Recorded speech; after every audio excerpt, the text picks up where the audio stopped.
I made a trucker hat. Yeah, I sewed one for my daughter too. I didn't mean to. I just didn't read the instructions on the pattern by Chris of Rose City Originals. Make sure to read a pattern fully before you get started. If this is your first time here, my name is Matthew of Mixed Domestic. My pronouns are they, them. This is an inclusive sewing and crafting community and brand. If that sounds really cool to you and you're digging the vibe, make sure to subscribe to my channel and then hit that bell to get notified anytime a new video comes out. So I thought it was a great idea for me to do a pattern review of this amazing pattern because look, check this out. They're really cute.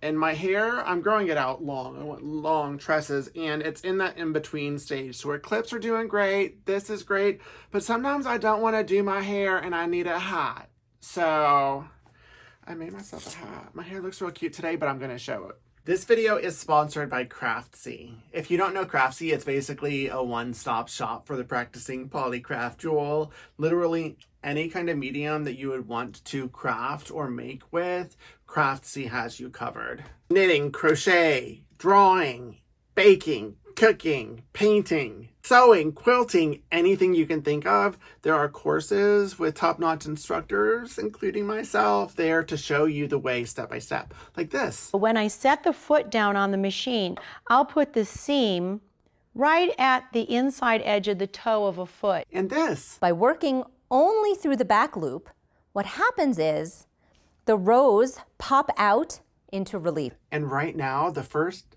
1,000 people who click the link in my description below to sign up for the premium membership of Craftsy will get it for $1.49 for the entire year. So check out Craftsy so that all of your polycraft jewel dreams can come true. And then me and my daughter Helena can match. I made it using this Hands of Pride print from my Love is Love Pride collection. That's in my shop now if you wanted it. And then this is also in my shop. And then also this print from my Pride collection. And since it's the Pride season, I was like, this is great to wear at Pride, to celebrate, to, you know, subtly show my pride around the neighborhood any month of the year. And honestly, I made this one because I used a 3/8 seam allowance instead of a 1/4 inch seam allowance, which I realized after I was done. But the second one was a piece of cake. And now that I've made two, I'm definitely gonna make trucker hats for all occasions, for all people. Gifts galore. But the pattern itself was really easy to follow.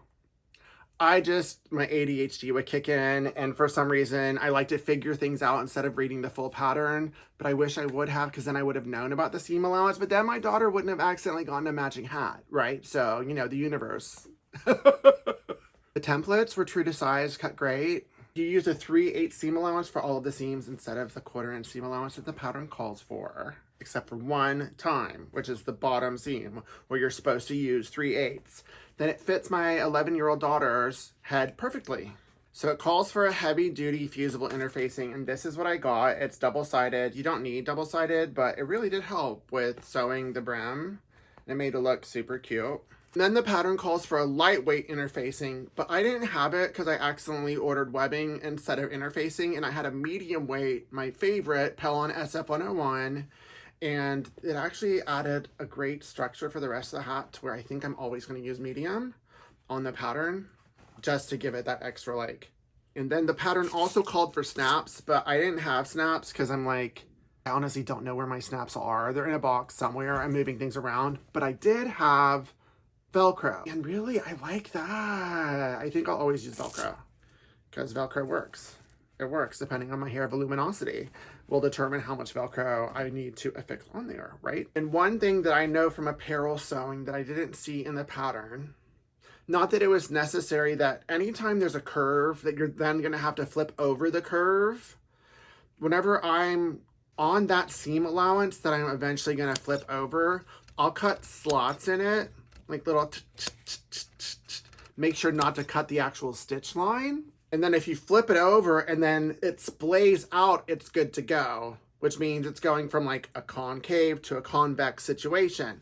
But if it goes from a convex, which is to a concave inside the cave situation, then you need to cut V's because then there's going to be some overlap. So that's what I did anytime there was a curve, and it really, really worked great. And it allowed that seam, especially whenever I was going to top stitch over it, to flatten out without creating extra bulk. For the seams that I butterflied or opened one to this side, one to this side, instead of just pressing all to one side, I used a permanent fabric tape and just laid it there flat so it would be flat and perfect and wouldn't go anywhere. And it added extra support for that seam in the hat and the curve. And that was basically this seam right here. Since it was quilted with a layer of lining, batting, and the top fabric, that just allowed it to lay really flat whenever I closed it. And since there's not a stitch line putting it in place, it makes it not bulky and lumpy right here. And then for my daughters, for these stitches right here, I used my 1/4 inch foot because I wanted to see if that would make it easy for me to estimate. And honestly, it got me a little off. It was great, but I didn't have my readers on. I keep forgetting to put my readers on, so I wasn't seeing where I needed to estimate. But for the most part, on this part where I was able to see, it did great. And then for this one, I used my walking foot because I didn't feel like changing feet. And so I used my walking foot on the whole thing. And that really allowed me to see where I was going. And I just found a mark on that walking foot that was an estimated like 1/4 inch. And I just followed that. And I found that to be actually better for me because I'm stubborn about my reading glasses. And when I was stitching any of the brim and whenever I was quilting right here, I used a denim needle instead of a universal needle.